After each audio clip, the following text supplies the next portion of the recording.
Pokemon Go has seen 6 years of nearly consistent updates, making the game today almost unrecognizable compared to the mess that it was back in 2016. We have raids, trades, Pokemon tracking. What more could we ask for? A lot. This game is great, but far from perfect. And today I'll be proposing 9 updates that would make Pokemon Go literally a million times better, including a couple that might never happen.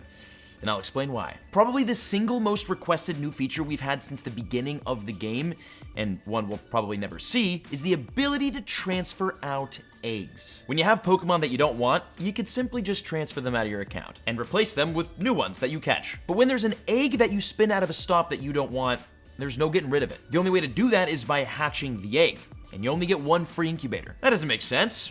Eggs are just unhatched Pokemon, and you can transfer Pokemon. Although when looking at the main series Pokemon games, it kinda does make sense. Because in the main series, the only way to get rid of an egg is by hatching it or trading it away to someone else who then has to hatch it. Except there's one major difference. You typically know exactly what you're hatching in the main series because of breeding. And in Pokemon Go, you have no idea what you're going to hatch. And when you spin a Pokestop, you get 1 of 3 different eggs with completely different Pokemon in each, making it literally impossible to target hunt specific Pokemon and eggs in Pokemon Go. And through Pokestops, making it impossible to hunt even certain kinds of eggs in Pokemon Go. Literally the hardest part about hatching 9-10 kilometer eggs is just getting the 9-10 kilometer eggs. It takes forever because you just keep accidentally spinning 2 or 5 kilometer eggs, and you can't transfer them, you gotta hatch them. And don't get me started on accidentally opening a gift and getting a 7 kilometer egg that you just didn't want to get. So imagine how much better the hatching aspect of the game would be if you could simply just discard eggs you didn't want. It would make hunting more precise and hatching a lot more fun. But like I said earlier, I doubt we'll ever see this feature. Why? Because in Pokemon Go, you have to pay to hatch your eggs. Sure, you get 1 free incubator, but we all know how inefficient 1 incubator is, especially when you're trying to shiny hunt certain Pokemon in eggs. Niantic makes much more money forcing you to hatch the eggs that you don't want rather than giving you the ability to just transfer them out. At the end of the day, for better or for worse, this game is also a business. A much easier update that wouldn't impact the game's economy would be a simple revive all button. Have you ever joined a raid with only seconds remaining only to see your entire team dead? Even if you're a NASCAR pit crew member, it's impossible to revive all of those Pokemon fast enough to get them into the raid lobby. But what a wonderful world it would be if you could just tap 1 button and the whole squad was back ready to fight. This would be hyper convenient even if you weren't in a rush. Sometimes I just get lazy and I just let all my Pokemon die. Then I have to go in, battle through the game's lag, and try to revive all of them. A 1-tap revives all kind of situation would be game-changing. And what's a revive all button without a heal all button? It would work literally the same way. Just tap on a potion and click heal all. And voila! All of your Pokemon are roaring and ready for battle. And I always figured that Pokemon Go would never implement these because they wouldn't want to speed the game up too much. But with a recent update making Pokemon Go feel like it drank a gallon of Red Bull, it doesn't seem like Niantic is too concerned with speeding the gameplay up quite a bit. So maybe we do see these quality of life improvements at some point in the future. I'd be down. Another quality of life improvement I think we'll probably never see is trading items. We can trade Pokemon just fine as long as we're close to the person. But what about the ability to hook the homies up with much needed items? For example, I had a couple of friends contact me recently asking about evolution items. They didn't have the ones that they needed to get the Pokemon they wanted, and they had no idea where to get them. Some being almost impossible to get in-game without a specific event happening. So how dope would it be if I could just trade the homies some of my evolution items? Because for whatever reason, I just have a ton of them stacked and I don't need them. And I'd be more than willing to just give them to my friends who do need them. It definitely would cause a lot more community interaction, which is something that Pokemon Go is really big on fueling. But kind of goes back to game economy. If somebody is struggling with items, especially like premium ones like Pokeballs or rare candies, they always have the option of spending money in game to acquire more. You could buy balls just fine, and if you need more rare candies, you could buy raid passes and do raids. But if I could just stack a ton myself from playing a lot and then hand them off to the friends, it would probably lower overall player spend. Because why would you buy items when a friend could just give them to you? This could only be balanced out by only allowing certain items to be traded up to a certain amount, but I definitely see this as one of those things to where once you open the floodgates, there's no closing them. Same reason why we probably won't have a full rollout of any sort of like distanced remote trading, like fully remote trading, because once we as the community get a taste of it, we're gonna keep wanting more. Friendship is currently the #1 best way to gain XP for free in Pokemon Go, as explained by Pokemon Go's #1 player. In Pokemon Go, adding people as friends is one of the best ways to get XP. Correct. So if you look at the best friend medal, the idol medal, which is the handshake medal over here. Yeah. Oh my gosh. Yeah. Dude, that's like millions and millions of XP. That's Correct. insane. So it's close to 1 billion. Each time you actually get a best friend up. Each time you get to a best friend, right. the total amount of XP you get is roughly around 360,000 with lucky 8, starting from 0. On every one of them, right? Correct. Yeah, right. So if you do the mathematics with this, it's almost 1 billion. It's almost 900 million. All right. So how you actually refresh your friendship is like what me and Mystic7 we did. Actually, I did was that after we hit best friends, I removed him from my friends list. Wait 121 days. Okay. And then we re-add, and your friendship will restart to 0. Oh. When you actually do that and build up to best friends again, you get all the XP again. I didn't know that. Yeah. Wow. Well, I think it's been over 121 days if you want to be friends again, you know? Let me think about it. And one simple update that would make this feature literally 1 billion times better: the ability to claim friendship XP rather than it just happening randomly. There is nothing more painful than opening your game to see that you hit best friends with someone without a lucky egg down. That is literally 100,000 extra XP that you just missed out on.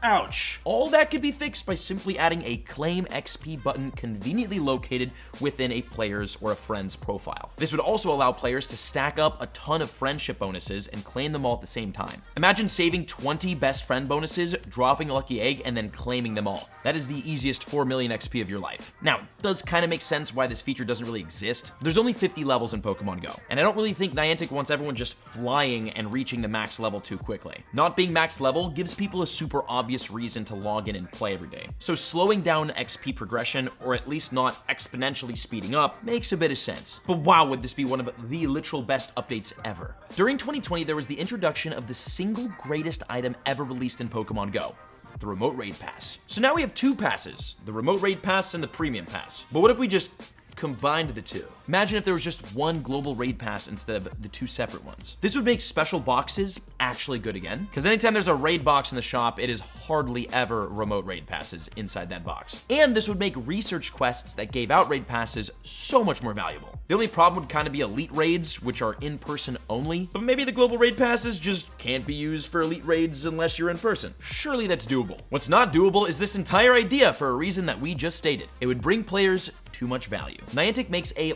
boatload of money off of people buying remote raid passes, especially when they're impossible to get unless you want to pay full price for the bundle in the shop. Because again, a lot of the special boxes either feature no remote raid passes or a mix of remote raids and premium raids. Like right now in the shop, 2 of the 3 boxes have raid passes, and they're all premium. There's no remote raids in the shop and any of the special boxes. Absolutely no value for remote raiders who make up the majority of raiders these days. Again, and unfortunately, this game is a business. Okay, but I have a sick feature that wouldn't hurt the game economy: filtering your nearby Pokemon. Right now, when you log in and check your Pokemon nearby, you can see 9 different spawns. But there's no way to filter these spawns, not even by distance to you. It would be game-changing to allow players to at least somewhat filter their nearby, especially if we'd be able to adjust the kind of Pokemon that we were seeing up to a certain distance. It would be literally broken if you could just find any Pokemon you want anywhere in the world on your nearby. But the nearby already shows Pokemon that are around us and shows new Pokemon appearing within your field of vision, so why not be able to selectively hunt certain Pokemon around you? In the main series games, you typically know exactly where to go to find specific Pokemon. In Go, you don't, unless there's a nest. This would make new shiny Pokemon releases and really any new update with great spawns so much more fun to go out and hunt. Also completely life-changing would be an update to the Team Go Rocket system. Imagine with me for a second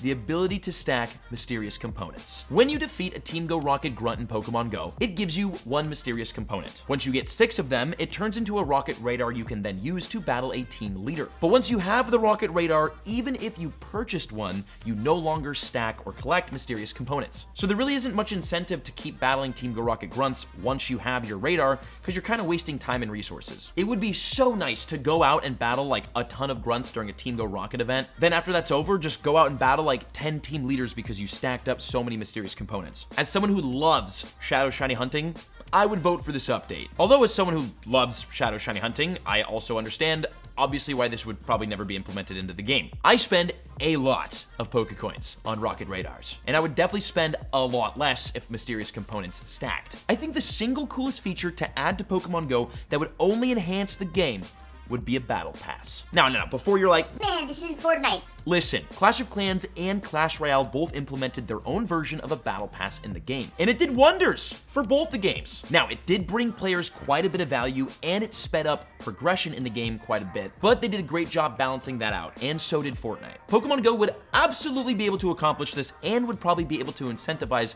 more players to spend money who typically probably wouldn't otherwise. And not to mention, it would just give all of us more reason to log in every day, and it would give us something fun to work towards every month. In Clash of Clans, you basically complete certain daily and weekly quests to add points to your battle pass. As you get more points, you unlock more in-game rewards. The Pokemon Go equivalent would be XP, Stardust, rare Pokemon encounters, and at the end of the Clash of Clans battle pass, you unlock a rare skin for one of your heroes. In Pokemon Go, why not a legendary Pokemon encounter? I mean, they took the free encounters out of the research breakthrough boxes, and they're not really all that easy to get from PvP. So why not at the end of a battle pass? Or maybe even some super rare cosmetic item or a rare costume Pokemon. Whatever it is, having this added to the game would definitely spice things up. Are there any features that you think should be added? Let me know down in the comments below, and if you enjoyed, make sure to leave a like and check out the other videos on screen. Thank you for watching. See you in the next video.